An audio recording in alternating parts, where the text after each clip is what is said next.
유튜브나 인스타그램이나 스레드 같은 SNS에 콘텐츠를 올리시는 분이라면 본인이 만든 콘텐츠가 왜 사람들에게 많은 공감을 얻지 못하는지, 즉 좋아요나 댓글 수 같은 그런 소셜 지표가 낮은 그런 상황에 대해서 답답함을 느끼시는 분이 정말 많은 것 같습니다. 그래서 이런 생각은 내가 만든 콘텐츠가 정말로 효과가 있는 것일까? 라거나 콘텐츠 마케팅하는 효과가 전혀 없는 것 같아서 고민이야 라는 생각으로 이어지게 되곤 하죠. 특히 본인이 만들고 있는 콘텐츠가 음식이나 패션이나 미용처럼 이런 대중적인 주제를 다룰 수 있는 업종에 종사하지 않는다면 이 어려움을 더욱 크게 느끼실 것 같습니다. 하지만 이건 콘텐츠 속성에 대해 큰 오해를 하고 있기 때문일 확률이 높다는 게 제 생각입니다.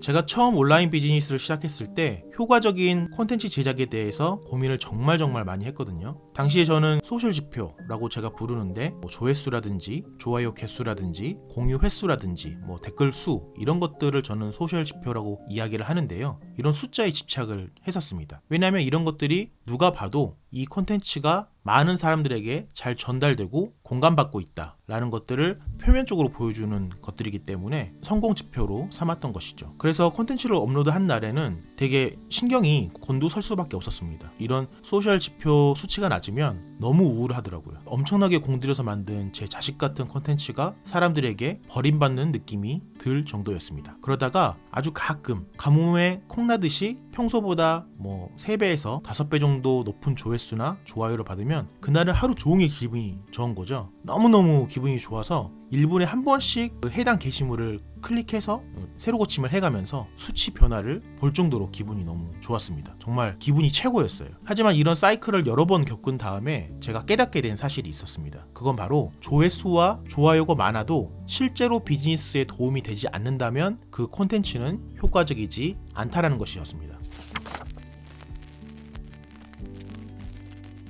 소셜 지표에 집착할수록 제 멘탈은 점점 무너져 갔습니다. 겨울 동안 얼어있던 땅이 녹았다가 얼었다. 이걸 반복하게 되면 지반이 되게 약해지잖아요. 그러면서 허물어져 내려가는 현상을 보이곤 하는데요. 그런 것과 같은 느낌이었습니다. 그러다 보니까 이게 점점 콘텐츠를 만들어지기 싫어지더라고요. 하지만 비즈니스는 계속 해야 되는 것이기 때문에 이래서는 안 된다. 무언가를 바꿔야 한다. 라는 생각을 하게 되었습니다. 저는 오랫동안 안정적으로 온라인 비즈니스를 하고 싶었습니다. 그렇게 하기 위해서는 꾸준한 콘텐츠 발행은 필수거든요. 이런 이유로 소셜 지표를 기준으로 콘텐츠 효과를 측정하는 방법론을 저는 버리게 되었습니다. 결국 중요한 건 콘텐츠의 효과를 어떻게 정의하고 측정하느냐인 것 같습니다. 당장 눈에 보이는 소셜 지표는 브랜드 인지에 대한 숫자입니다. 즉 간접 효과에 대한 이야기인 것이죠. 하지만 정작 우리가 콘텐츠를 만들 때 희망하는 효과는 고객이 내가 만든 콘텐츠를 보고 문의를 하고 싶은 마음이 들게 하거나 또는 직접 문의를 하게 만드는 것, 이게 가장 중요한 전환 지표라고 생각합니다. 한마디로 고객 문의를 얼마나 많이 끌고 오느냐가 콘텐츠의 영향력을 측정하는 기준이 되어야 한다는 이야기입니다. 많은 사람들이 콘텐츠의 효과를 조회수나 좋아요, 공유 횟수, 댓글 수 등으로 측정하는데요. 이것은 인플루언서들에게 적합한 소셜 수치라고 생각합니다. 인플루언서 즉 유명인이나 아니면 주변 사람들한테 영향력을 발휘해서 그걸 기반으로 광고를 받거나 공동구매를 하는 이런 성격의 플레이어라고 할 수 있는데요. 그래서 이분들은 어찌 보면 연예인들이 지향하는 길을 가야 하는 분들입니다. 그렇기 때문에 이 소셜 지표가 상당히 중요한 것이죠. 하지만 저희 같은 온라인 비즈니스를 하는 특정 솔루션을 제공하는 사람들은 그 솔루션을 원하는 사람들이 아주 소수로 존재합니다. 그래서 그 소수에게만 반응을 받으면 되고 그 소수에 맞는 콘텐츠를 만들어야 하는 것이죠. 그래서 인플루언서와는 다르게 사업가의 콘텐츠 제작 목표는 달라야만 합니다. 인플루언서들은 영향력을 키우는 것이 목표지만 사업가는 문의를 받아서 고객의 문제를 해결하고 돈을 버는 것이 목표이기 때문입니다.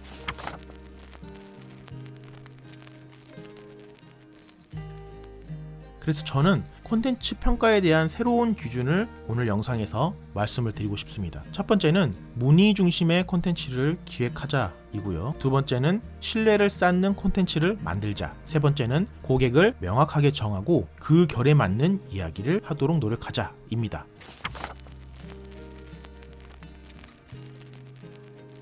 첫 번째는 문의 중심의 콘텐츠 기획입니다. 인플루언서와 사업가의 목표가 다르다는 사실을 인정해야 합니다. 소셜 지표가 주는 그 도파민이 정말 달콤하지만 우리가 집중해야 하는 것은 콘텐츠가 얼마나 많은 문의를 유도하는지 거기에 초점을 맞춰야 하는 것입니다. 조회수 1만을 찍었다고 하더라도 실제로 문의를 하나도 만들지 못했다면, 아니면 간접적으로라도 그 효과를 얻지 못했다면 그 콘텐츠는 실제로 효과가 없는 것입니다. 반대로 조회수 100을 찍었어도 한두 명의 문의가 이어졌다면 이건 매우 효과적인 콘텐츠라고 볼 수 있을 것입니다.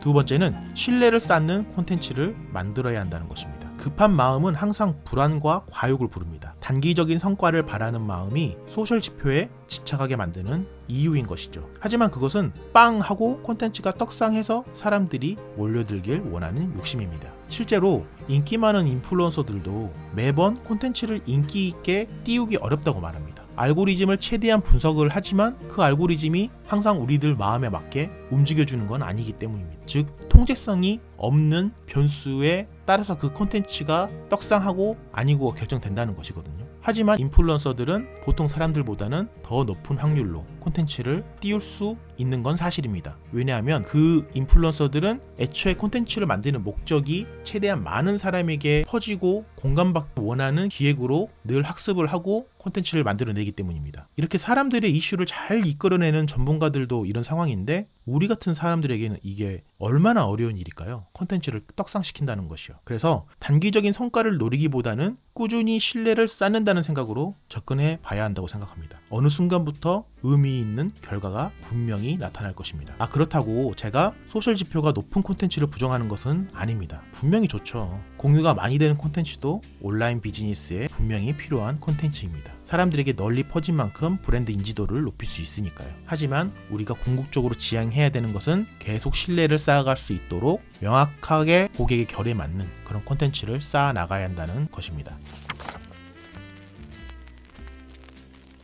세 번째는 고객 타겟팅과 맞춤형 전략을 펼쳐야 한다는 것입니다. 콘텐츠를 만들 때 모든 잠재 고객을 만족시키려고 하지 말아야 합니다. 이런 마음을 가지고 있다면 이건 흡사 썸을 타고 있는 모든 이성을 다 유혹해버리겠다면서 그물을 넓게 뿌리는 것 같습니다. 하지만 아시다시피 두 마리 토끼를 모두 잡을 수는 없는 법이죠. 우리는 특정 니즈와 문제를 가진 고객에게 맞춤형 콘텐츠를 제공해야 합니다. 그렇게 해야 실제로 당신의 제품이나 서비스를 필요로 하는 사람들이 관심을 더 갖고 더 많은 문의를 할 것입니다. 이렇게 사업가의 목표에 집중한 콘텐츠를 발행하고 쌓아가기 시작하면 결국 문의도 늘어나게 됩니다. 그러면서 여러분은 본인의 브랜드와 비즈니스에 대해 자신감이 높아지게 되는 것이죠. 사업은 장거리 경주입니다. 이것을 잊지 않으셨으면 좋겠습니다. 마지막으로 오늘 영상에서 기억해야 할 몇 가지 중요한 포인트를 다시 짚어드리고 마무리하도록 하겠습니다. 좋아요나 조회수 같은 소셜 지표보다 중요한 것은 콘텐츠가 얼마나 많은